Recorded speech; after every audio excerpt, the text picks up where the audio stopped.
Yo, what's up? This is Elder and welcome back to my channel where I like to talk about all things spooky, scary, and have a little bit of fun. Today on the channel, we're going to be talking about the brand new trailer that just dropped yesterday for Final Destination Bloodlines. Final Destination Bloodlines is the 6th movie in this beloved franchise, and everybody has been so excited to finally find out what this film was going to be about. The Final Destination series is a household name. Everybody has heard of and seen these movies at one point or another. So as soon as there was a little bit of hype going around that there was going to be one of these coming out soon, people were frothing at the mouth, ready to see what we were going to be getting. This is a movie that's been in production hell for a really long time, so there was a lot of buzz that's been coming out with very conflicting information over the years. This film bears a script that was written and rewritten a bunch of times by a bunch of different people, so people had their reservations whether or not this was going to be a modge-podge of all those ideas together or something fresh and new that we had never heard of before. But now let's take all that speculation and throw it out the window. We don't need it anymore. We've got our first full official trailer. So let's break it all down, dive into it, dissect it, and go frame by frame to figure out exactly what we're getting out of this Final Destination movie. Our first full trailer introduces us to the Campbell-Lewis family, or families respectively, at a cookout. We aren't sure what the relation is here just yet, but we do know that both of these families will be intertwined by whatever the bloodline refers to. As the families enjoy themselves, Julia and Bobby Campbell man the bar where they accidentally break a glass and a shard winds up in the icebox. Then, subsequently, into a prepared drink. Patriarch of the family, Howard Campbell, gives a little toast, and just moments later, our regularly scheduled Final Destination insanity breaks loose. A misplaced bottle falls onto a hose's power button, activating it, causing the hose to swell and wiggle free in nearby rake. Meanwhile, a child breaking through a trampoline causes a momentary panic where the drink containing the glass is spilled onto the ground, and Howard steps on it, collapsing in pain. The fallen rake strikes at a resting lawnmower, turning it on and sending it at an upward angle straight towards the primely positioned Elder Howard.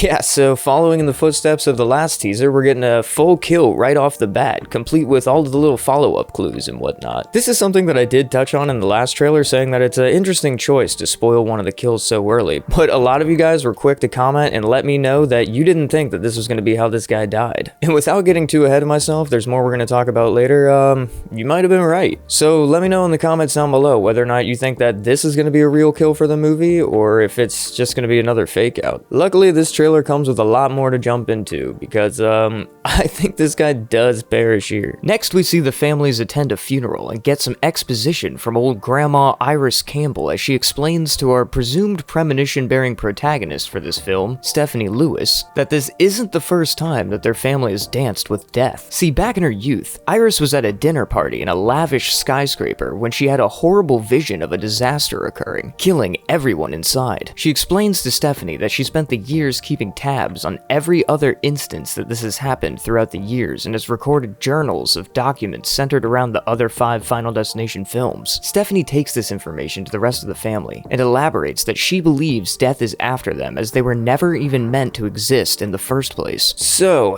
in an interesting turn for the Final Destination series, the plot of this one is not so much going to be centered around the characters that we're following here themselves having a big disaster event, but more so that they were never supposed to exist in the first place. Perhaps the big disaster that we're going to see in this film is going to be from Iris's perspective at that skyscraper when that whole thing fell down when she was at the dinner party. That would be an interesting divergence for the series. What do you guys think? Do you think that maybe they're just shielding like another disaster that the family's going to have to go through? I've heard some people suggest that maybe something bigger happens at the barbecue than what they're just leading us to believe. Or do you think that the flashback disaster could be enough? Maybe this will be something that happens at the beginning of the movie and not so much in a flashback. I don't know, we'll have to wait and see. Regardless of when exactly the disaster takes place, it does seem like Stephanie here is having some kind of premonitions of her own. Maybe it's something that was passed down to her from Iris. We get some really cool deaths teased throughout the trailer. The big disaster scene from Iris's past looks cool with the whole floor falling out, the building erupting and collapsing, plus this really wild shot of a woman getting crushed by a piano. The whole scene looks very reminiscent of another one we recently saw in Blumhouse's film Drop. You could tell me that they used the same shooting location for both of these and I would definitely believe that. There's also this really cool scene where they tease someone crashing into a log truck, and it's a nice little nod to the second film. I'm sure we'll be getting a lot more where that came from. The tease of this woman getting her head stuck in a revolving door is also pretty intense, and we even see for a glimpse a little shot of what appears to be Grandma's house exploding behind an RV. What's going on with Grandma's house, by the way? I mean, she looks like she's prepared for the apocalypse or something. I guess when death tries to take you out in enough ways, you start fearing for the zombie apocalypse. In the trailer, we get a couple looks at Todd, and it looks like both of them take place in the same conversation where he does his usual Bloodworth thing and warns the kids that death approaches. This is the last time that we'll ever see this legend on the big screen, and though he is clearly very ill here, I'm glad he was able to make it happen. For a while, it was speculated that Tony would have a very integral role in the plot of this film. At one point, we thought it could very well be centered entirely around his character, but even though we weren't able to get those things, I'm still very glad he could be in this movie. It kind of reminds me of Sid Haig's role in 3 from Hell. He didn't get the big role that was written for him, but at least he got to take part and give his send-off the way that he wanted to. The trailer ends with a bus slamming into a character that we currently only have credited as Eric. We're not sure if this guy is a Lewis or a Campbell, but at this point I think both families are pretty much screwed. In the first teaser we received, we saw him mention his father had passed away while showing a picture of Howard, so it's safe to assume that he's probably a Campbell. We can also see here that he has a wrap on his arm protecting his fresh tattoo, which means that we can place this scene after the one of him presumably dying earlier this year. We can now confirm that that was a fake out, as he has clearly survived and is just fine. I'd even like to wager that he survives this scene right here. When we watch back in frame by frame, we can clearly see that the bus misses him and he even dodges forward a bit to move out of the way. Could this be an editing mishap? Maybe, but I really don't think so. I saw an interesting fan theory that maybe this guy's adopted and that's why he both isn't dying and why we don't have a credited last name for him yet, but what do you think? Maybe he's just real lucky. In previous drafts of the script, they thought about having this whole thing center around first responders, EMTs, firefighters, and police officers. I wonder if him wearing a fire department t-shirt here is a little nod to that. So alongside this new trailer, we also got a lot of articles coming out that had updated synopsises for the movie. They all pretty much say the same thing, and this one from the Rolling Stone states that the trailer goes on to offer a light tease of the film's actual plot, which centers around Stephanie, a college student who returns home to find the one person that may be able to help her family avert the looming shadow of death that's been tormenting them for generations. Given all of the information that we have so far, I'm pretty sure that what we're talking about here is, again, Iris's premonition where she saved herself and her whole family that spawned from her and her tree.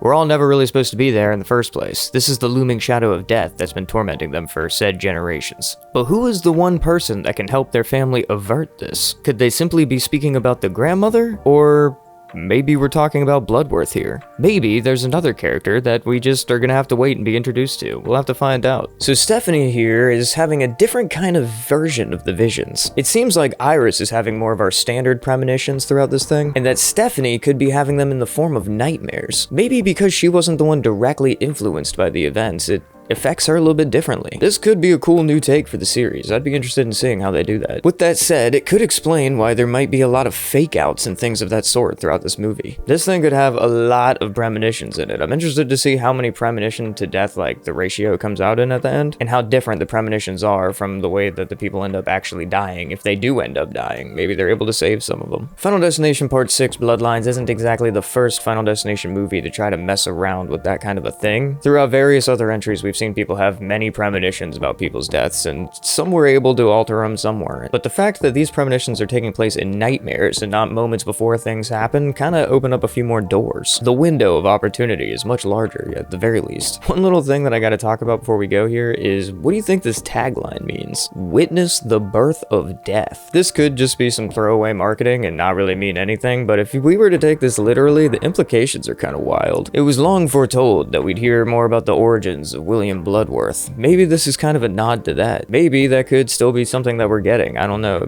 A lot of people think that him himself, his character, is a representation of death, and that his origins would be rooted in death's plan. Maybe we'll actually find out more about that. We'll have to see. I don't think that this means that this is going to be a prequel of any kind. I mean, they already did that with the last one. It looped around and it was a prequel and it like connected to all the other ones. Kind of like what they're kind of doing here. So I don't think that they're going to go that route. That would be too similar. I'm interested to see what we get though. But that's all that I have for you guys today.